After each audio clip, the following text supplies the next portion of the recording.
Welcome to the podcast A Regenerative Future. My name is Chris Joudeh, and in each episode, we invite inspiring guests who bring us ideas and energy to create the best possible future for all of us. That's what a regenerative future is all about.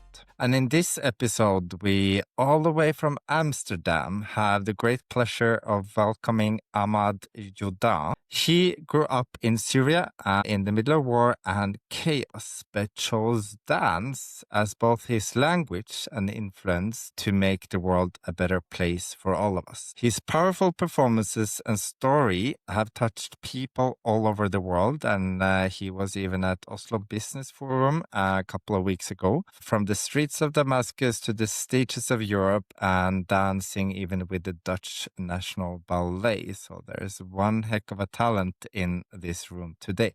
He's not only an extraordinary dancer and person, but he's also appointed a young global leader in 2024 by World Economic Forum. So get ready for this powerhouse of a person and a conversation about courage, creativity, and how even in the darkest places we can find light to the way forward and a more regenerative future for all of us. So welcome, Ahmad. Thank you. Thank you for having me here. What a beautiful introduction. Yeah, I could go on and on and on. I've read so much great things about you and Google performances and so on. So I look forward to hear more about that. Thank you. But let's start a bit, at least where the beginning of the intro took us. You were growing up in Syria during the war. And when in that difficult place, when did you then also realize that dance could be maybe your way out, a way of expressing yourself, but also giving back to the world and finding a way so you can influence the world to become a better place for all of us? Yes, so I was born in Damascus in a refugee camp for Palestinian refugees in Syria, and from a Palestinian father and a Syrian mother. And during my life, after I finished school, I joined Inanna Dance Theater, where I learned, it's the main dance company in Damascus, in Syria, where I learned ballet. And then I studied in the Higher Institute for Theatrical Art, the dance department. And I was performing with the company in Syria and almost all over the Arab countries. And I had an amazing life until, of course, the obstacles has started during the war in Syria, or like with my father not accepting my dance career and this kind of stuff. But the impact that I've seen that dance made during the war was very big. So I was thinking that, as an artist during a country facing war, is the duty for an artist, to fight for the culture and art during a situation like that, because like a country without culture is a country not worth fighting for. So I thought artists should take the responsibility to keep practicing our craft, our art, and just save the art, save the culture and not make it fall with this situation. Because I believe, as a ballet dancer, I believe I see countries based on their ballet companies. Like, don't show me your army, show me your ballet. You know what I mean? Yeah, that's cool. But there's so much to unpack there. Let's rewind a bit. You make it sound so easy. And then I just started this, and then I went there, and then I became the best in the world. Where did your interest for ballet or dancing start? Yeah, so when I was a kid, my father taught us music, me and my brother and my sister. So we were like little children band. So I used to sing. Cool. Yeah. And can you do a song for us here? No, I better just keep dancing, don't sing anymore. No, when I was a little kid, I had a good voice, and then they chose the school of the camp to participate in the main celebration for the end of the year, of schools, the celebration of schools. And it was in the city center of Damascus, and then every school in Damascus, they participated. So after our performance, there was the girls' school. They did a little piece of ballet. And that was the first time I hear classical music. And I was like, what is this? This is really, they're dancing. And I was like, I want to play music with my body, not play music with an instrument. And that's how it started with me. So I started imitating them, especially secretly in my room, because I thought or girls. And then my mom found out and she explained to me that this is ballet, this is classical music. And when I grow up to be able to take the bus by myself, then I can join the company. And that stayed in my mind Wow. till I became 15 years Yeah. old and I knew how to take the bus and I went and auditioned and I got accepted. But that's also a beautiful way to look at dancing, like your body is an instrument. But Mhm. when you saw that, and I also can relate to, I wanted to play with the girls and other stuff. But what did it do with you, and how did you actually keep on moving towards that, even though you saw and heard that your parents didn't kind of maybe accept it was only for a woman or girls? How did you keep on following that path, even though you met resistance or not accepted? It's because what I felt when I was dancing. You know, I still feel it today. When I dance, I Oh, still have the same feeling when I first moved with harmony with the music, you know. I didn't care if this feeling should be for a woman or for a man. I cared for this feeling to be for a human being expressing himself. And this feeling made me really fight for it. Like, I felt my existence. I felt that I'm worth to be alive because oh, growing up as a stateless refugee, because, you know, I mean, Bosnian Syrians who are living in a camp, we are without nationalities. So basically, we are officially stateless. We don't have Palestinian nationalities nor Syrian nationalities. We're just refugees there. I was born as a refugee. I didn't ask for a refugee asylum, which is I'm like, yeah. how is that possible? Because in Syria, women they can't give nationality to their kids, so that's how we remained stateless. And Oh, now, like 4 generations of stateless people, which I still don't understand why, but that creates for you, let's say, the eagerness for belonging. And that was very complex in my situation growing up as a kid who doesn't belong to this country, but yes, you were oh, born there, but your mother is from there, but you are not there. So I had this complexity of belonging, and I only felt my existence while I'm dancing because only when I'm dancing, I got respected oh, by artists or companies or whatever, or the world nowadays. Like, if I was oh. not a dancer, who would have wanted to listen to a refugee? You know what I mean? So, dance gave me an elegant voice for me and for my people to be advocating for them. Wow, that's deep. And kind of taking that forward, I read several places that kind of you're mentioned as a dancer for peace in the world. And I hear when you're talking as well, wanting to influence the world to become a better place and also find a sense of belonging. Can't you take us a bit into that, and how can you achieve peace in the world with dance? I think when we dance is when we are really free. Like, if you're dancing on a stage or in a club or in your house, that's when you really feel free. And that counts on everyone. If you are a queen or a president or a king or a worker in the municipality or Oh. a student, when you dance, you feel free. It doesn't matter who you are. And it doesn't matter what nationality you have. Or you just feel awkward like me, but that's a different story. We need to work on that Like then. most Norwegians. Yeah. Yeah, well, as I said, like, people wanted to, or they became interested to hear my story because I am a dancer and they wanted to know. And then by sharing my story in the world after I perform on stages, that made me connect to different type of people, to the leaders of the world. They're like, we are curious about you. Who are you? And then I say my story and I say, you know, growing up as a status refugee, uh, moving to Europe also, and you know, facing the integration situation in Europe as well, and going through all of these changes of homes that make people connect more and think more about refugees, about children on the move, children on the move. They don't understand why they are refugees. I didn't understand why I was a refugee. I just grew up there. So I wanted to give voice to these people. And I wanted, like, through my work as a young global leader in the World Economic Forum, or as a dancer with the company now, I actually perform with the Golden State Ballet Company in San Diego. And Yeah, I freelance in Europe and I meet so many amazing people. By having these conversations and opening their mind about the refugees, about children, about the Middle East as well. Like the Middle East is not only about war and whatever advertising about it.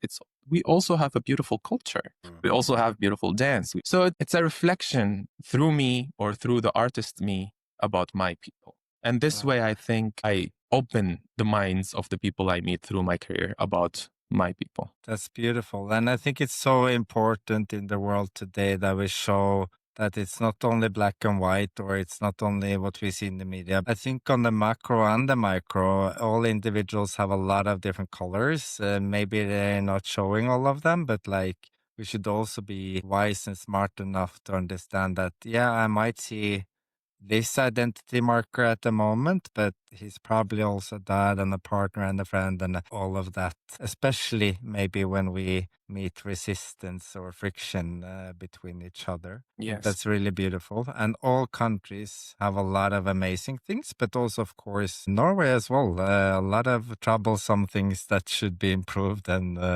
we're ranked as one of the most strict countries when it comes to social norms, for example. You shouldn't stick out or you shouldn't be different. So we all have our struggles, but also our beautiful things. I think that's of course, like everyone has their own worry. Being yourself is the most biggest achievement that you can receive through your life. Like just be yourself. And if the you internal war constantly. Like, yeah. right. Like, I can't believe that people, they still need to fight to be themselves, just to be themselves. You're not harming anyone by being yourself, a dancer or anything you want to be, you know, if it comes to any freedom of the freedoms we have, right? Do we really have these freedom? Do I have the freedom to be myself, the way I see myself, the way I want to live my life? Or do I have to follow someone else's vision about me? Yeah. I think that will be a forever war for most people. Unfortunately. Yeah, but also kind of maybe I'm moving towards more acceptance because as human beings, we are wired to want to fit into the tribe and so on. So there is some beauty in us also adapting and trying to be liked. But then it's also worrisome when it becomes too strong. So we also override ourselves. So how can we find a good combination of being ourselves, but also be kind and wanting to meet others with curiosity? And also adapt where it's smart to adapt, to have better relationships, better friends, and peace. Surround yourself with people who gives you love. Yeah. Always. I think love is the strongest thing, the strongest power that can build a person or destroy a person. Absolutely. But you casually name dropped that you're a young global leader in the World Economic Forum. Tell us, what's the story to the road to the World Economic Forum? I started my connection with the World Economic Forum, I think around 2021 or 2022, because these years, you know, we lost a year for Corona, so we're always going years. I created my connection with them through Joseph, and I performed with Yo-Yo Ma on Yo-Yo Ma's music, and that was the opening of the annual meeting that year. And then from there, it took me further with the forum up to the point I joined Davos as a cultural leader in 2023. And then I became a young global leader in 2024. Through meeting these people, like I met the leaders of the world. I met the Queen Maxima, who I love so much, our queen of the I don't know enough about that. Where is she a queen? She is the queen of the Netherlands. And she's such a beautiful, amazing, humble woman that inspired me so much. And I met so many amazing people and artists and politicians and these leaders who gave me a lot of hope because everything they talk there is about how do we make the world better. And I wanted to be part of that. So I am going to be there in Davos next year. And then now it is different. For me, it is important to be there because this is the first time, or let's say the second time, where the Syrian government is involved. The Syrian new government, because before they never was part of the... Yeah. A lot has happened recently. Yeah, and I have a lot to tell them. I don't know. I keep thinking about that. So I want to be in Davos and try to meet them and just ask them about the future of Syria and until when we will have people who are born in Syria but still stateless. That would be my question to them. So Like you're talking about both Syria, of course, and that's interesting, but also you talk about the world leaders and you meet them and you get a lot of hope and they talk a lot about building a better future. But how do you feel the action and the walking is actually connected to their talk? Because talk is quite cheap and a lot of the world is not changing in the right direction. true. Do you see some action behind the hope? Well, I see the actions, to be honest, in Europe. Like I've seen the actions in the Netherlands. Like I've been to the meetings with the Dutch government in Davos, and they talked about things and they've done it. And Good. Happy to hear. yeah, I've seen that, but I can't talk about everybody because I was not in every meeting. Huh? Can't you? You've been all over the world. You should know everybody. Well, not talk publicly. I'm We just can kidding. talk Yeah. No, just kidding. Don't take that. Yeah, that's going to be the best part. So yeah, but no, when it comes to the Middle East, of course, it's a mess. It's a big mess there, and no one wants to find solutions, and everyone's just talking about how complex it is. But can we just look at each other as humans first? Like, can we stop thinking of the contracts we can just make between a country and another country and just see the people? Can we see the people? Can we see that their kids could be our kids, that we are the same like others? So there is always the us and them. And for us is, it should be perfect. And for them, they don't deserve it. But the us and them situation, when are we going to get rid of that? We are all human beings. If you say yes or not, we are human beings. We hurt the same way if you hit us or whatever. So I just hope that we will stop seeing killing anymore. Like I hope like the genocide that is happening in Gaza, or like the war in Ukraine and Russia, or like what is happening in Sudan now that no one even talks about. Like people are dying from hunger in Sudan. Like women are being blah, blah, blah, blah. I don't like to use harsh words, but we all know it is happening. Okay. And we all know we can't stop that. But the focus is going somewhere and ignoring others. We are ignoring other human beings and just focusing on small things that, I don't know. But don't you think it's also kind of a bit of self-protection? I think, and I usually take in a lot, but if I constantly should take in all the crises in the world and all the kids, all the women and all the disasters, I would probably not be able to survive myself because it's too much to bear. Yeah, of course. And I also have a boyfriend that works for kind of the World Food Program and been in all of these war zones, and it's quite close, and working in Yemen and so on. And I'm sometimes also wondering a bit, just to reflect together, as human beings, we are basically a bit we are animals. We're wired to survive and keep ourselves, our tribes, our kids, and protect against other tribes. Do you think it's almost like not realistic to fight against the human nature where we're wired actually to protect ourselves from different tribes and try to survive? And that means taking power, taking money, taking land, taking countries. And then whoever tried to destroy that, we fight against them. Isn't part of life both suffering and happiness? Suffering and happiness, of course. It's like in our daily life. Like you don't have a perfect day. You never have a perfect day. I don't know people who have a perfect day. Talk for yourself. Then that's amazing. How do you do that? Just kidding. Just kidding. No, I mean, it is, of course, it is normal, but I always dream of this, of this day where no children will be suffering. I don't care where this child is or what nationality this child is carrying. I don't want to name countries or cities or nationalities. I want to just say, like, these children who don't understand why they were born in this situation, can we just protect the children? Like, can we stop taking revenge from children for our grandparents? It goes to everyone. It goes about everyone. Like, if you think of also of like the Islamic religion, they still fight now. I grew up in an Islamic situation, and they still fight each other for like what happened centuries ago.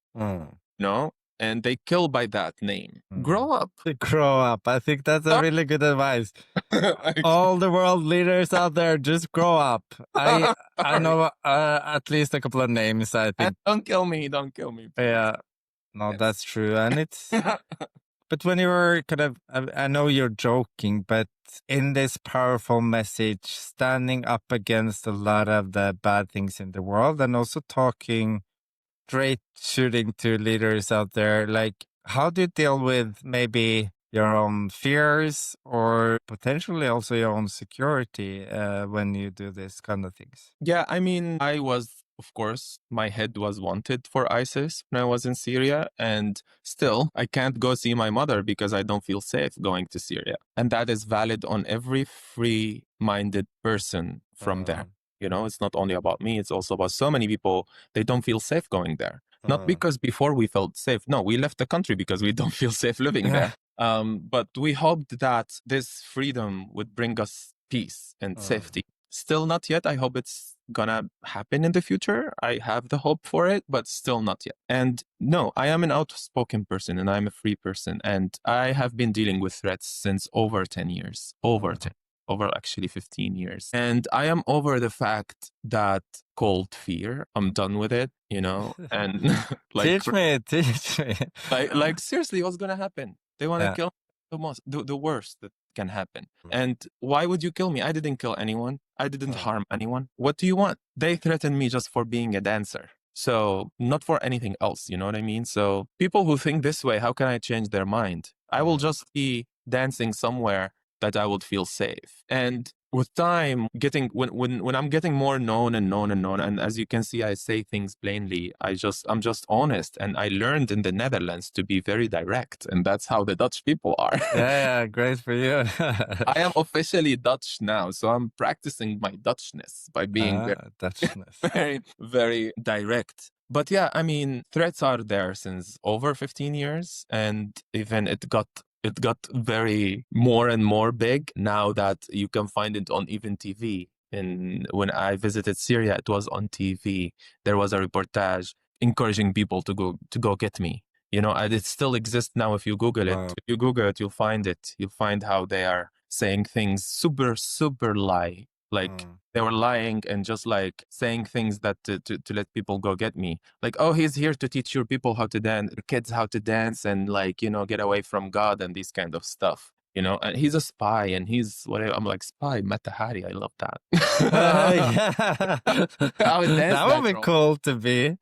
I haven't been to kind of maybe that extreme kind of places or situations, but still I find it must even at least be somehow, and don't misunderstand me here, you at least know that they want to come and get you. And sometimes I almost feel like in societies like ours, where nobody knows, nobody says, but everybody knows still, but you have never heard it, but you have heard it, like people are excluding you, discriminating you, stigmatizing you, like in my example, being gay, being neurodivergent, and you hear it through others, and kind of it's not explicit, but it's always either closing doors, shutting opportunities, and you need to fight the invisible. I find that sometimes maybe even more slimy and difficult to manage than when I even got death threats because was publicly about equality for all and so on. I find it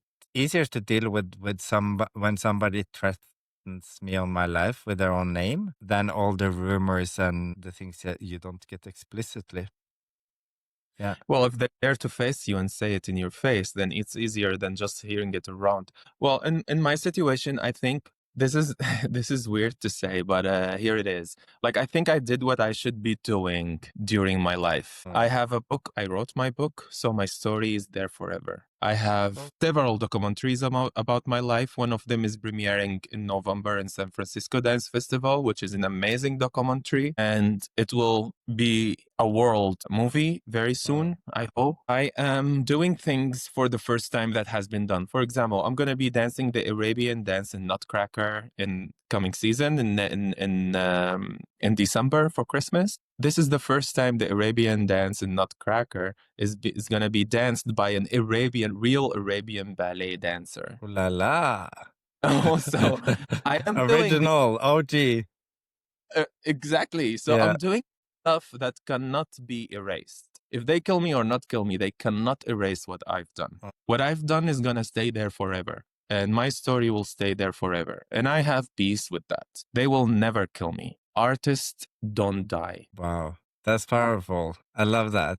But of course, would love to hear, and we're probably all gonna run down and see the documentary and read your book and so on. And we're getting soon to a closing. If you're saying that you kind of almost have achieved everything that you wanted, you have done everything that you wished for, you will be alive forever, and congrats, because we all strive for eternal youth and want to live forever.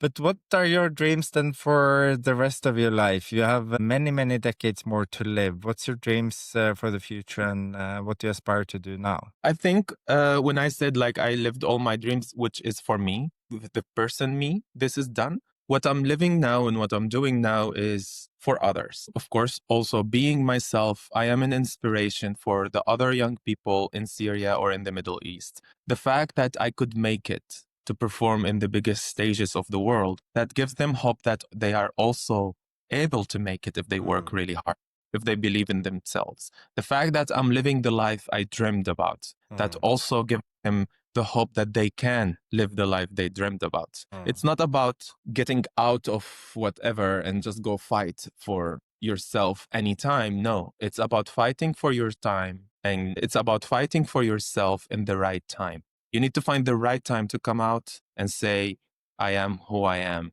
a dancer, an artist, whatever, but you need to find the right time. Do not face your fears in the wrong time, because that would be it.